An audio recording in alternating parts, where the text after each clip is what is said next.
సాధారణంగా విచారణ అంతా పూర్తయ్యాక అప్పుడు నిందితుడు ఎవరో చెప్తారు. కానీ ముందే నిందితుడి పేర్లు ఎఫ్ఐఆర్‌లో పెట్టిన తర్వాత ఇప్పుడు విచారణ జరుగుతోంది.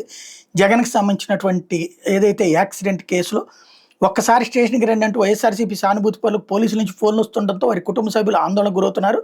ఇటీవల మాజీ ముఖ్యమంత్రి వైఎస్ జగన్మోహన్ రెడ్డి పల్నాడు జిల్లా పర్యటనకు వెళ్తున్న సమయంలో గుంటూరు రూరల్ మండలం ఏటుకూరులోని హైవే సర్వీస్ రోడ్లో వాహనం కింద పడి వెంగళాయపాలెంకి చెందిన చీలి సింగయ్య మృతి చెందిన విషయం తెలిసింది. ఈ నేపథ్యంలో కేసు నమోదు చేసిన నల్లపాడు పోలీసులు ముమ్మరంగా దర్యాప్తు చేస్తున్నారు. తొలుత ఘటన జరిగిన ప్రాంతంలో ఉన్న పార్టీ నాయకులు కార్యకర్తలను ప్రాథమికంగా విచారించి వీడియోలు ఫోటోలను పోలీసులు సేకరించారు. ఆ తర్వాత వీడియోలోని వ్యక్తులు గుర్తించడం, వాళ్ళలో జగన్మోహన్ రెడ్డి పర్యటనను మొబైల్ ఫోన్లో చిత్రీకరిస్తున్న వ్యక్తులు కాన్వాయ్కి సమీపంగా ఉన్న వారిని గుర్తించారు.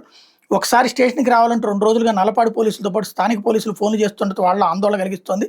ఇప్పటికే చెనకొండ్రుపాడు, పత్తిపాడు, తుమ్మలపాలెం, పెదగొట్టిపాడు, వట్టి చెరుకూరు మండలానికి చెందిన కొందరిని పోలీసులు స్టేషన్కి పిలిపించి విచారిస్తున్నారు. వాళ్ళలో కొందరి నుంచి లిఖితపూర్వక స్టేట్మెంట్ రికార్డు చేస్తున్నారు. ఘటన జరిగిన సమయంలో వీడియోలు తీశారా, సింగయ్య మృతి చెందడం చూశారా, మీతో పాటు ఎవరెవరు వచ్చారు తదితర వివరాలపై ఆరాధిస్తున్నారు. అంతేకాకుండా కొందరి నుంచి స్టేట్మెంట్ తీసుకుంటూ వీడియోలు కూడా చిత్రీకరిస్తున్న సమాచారం. స్టేట్మెంట్ తీసుకున్న తర్వాత పోలీసులు సదరు వ్యక్తుల వద్ద నుంచి మొబైల్ ఫోన్లను స్వాధీనం చేసుకున్నట్టు తెలుస్తుంది. 2 రోజుల తర్వాత అందులోని వీడియోలు ఫోటోలను పరిశీలించి అనంతరం తిరిగి ఇచ్చేస్తానని సంబంధిత వ్యక్తులకి పోలీసులు చెబుతున్నారు. దీంతో చేసేదేం లేక ఫోన్లు వారికి ఇచ్చే సిమ్స్ తీసుకుని తిరిగి వచ్చేస్తున్నారు అన్నటువంటి వార్తని హైలైట్ చేసింది సాక్షి.